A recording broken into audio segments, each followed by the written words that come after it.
നമസ്കാരം. പുതിയൊരു വീഡിയോയിലേക്ക് ഏവർക്കും സ്വാഗതം. മലയാളത്തിന്റെ നടന വിസ്മയം മോഹൻലാലിന് രാജ്യത്തെ പരമോന്നത ചലച്ചിത്ര ബഹുമതിയായ ദാദാസാഹേബ് ഫാൽക്കെ പുരസ്കാരം.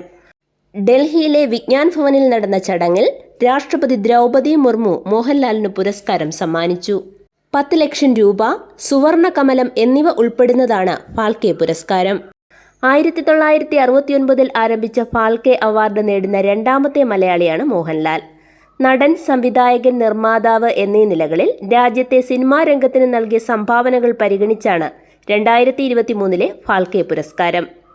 പ്രശസ്ത സംവിധായകൻ അടൂർ ഗോപാലകൃഷ്ണനാണ് ഇതിനു മുൻപ് ഫാൽക്കെ പുരസ്കാരത്തിന് അർഹനായ മലയാളി.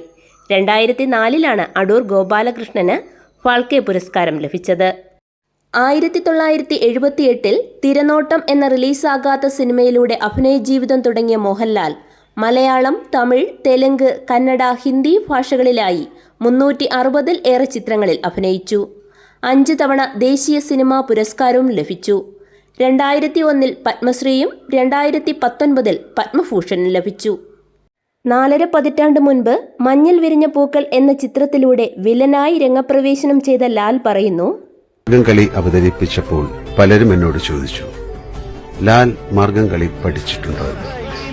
വർഷങ്ങൾക്ക് മുമ്പ് കമലദളം എന്ന സിനിമയിൽ നൃത്തം ചെയ്തപ്പോഴും പലരും ചോദിച്ചു, ലാൽ നൃത്തം പഠിച്ചിട്ടുണ്ടോ എന്ന്. വാനപ്രസ്ഥം എന്ന സിനിമയിൽ കഥകളി ആടിയപ്പോൾ, പൂതന മോക്ഷം അവതരിപ്പിച്ചപ്പോഴെല്ലാം ചോദിച്ചു, ലാൽ കഥകളി പഠിച്ചിട്ടുണ്ടോ എന്ന്. എല്ലാറ്റിനും എന്റെ ഉത്തരം ഇല്ല, ഇല്ല, ഇല്ല എന്ന് തന്നെയായിരുന്നു. ഞാൻ ഇവയൊന്നും പഠിച്ചിട്ടില്ല. എന്നാൽ ഇവയെല്ലാം എന്നിലുണ്ടായിരുന്നു. ആവശ്യം വന്നപ്പോൾ ഞാൻ തന്നെ അവയെ തിരഞ്ഞു കണ്ടുപിടിച്ചു എന്ന് മാത്രം. ആവശ്യമാണ് സൃഷ്ടിയുടെ മാതാവ് എന്ന സിദ്ധാന്തം കലയിലും സത്യമാണ്. ദാദാസാഹേബ് ഫാൽക്കെ പുരസ്കാരം ലഭിച്ച വിവരമറിഞ്ഞ മോഹൻലാൽ പറയുന്നു, ഏറ്റവും ഉൾപ്പുളകത്തോടെ ഈ നിമിഷത്തെ ഏറ്റുവാങ്ങുന്നു.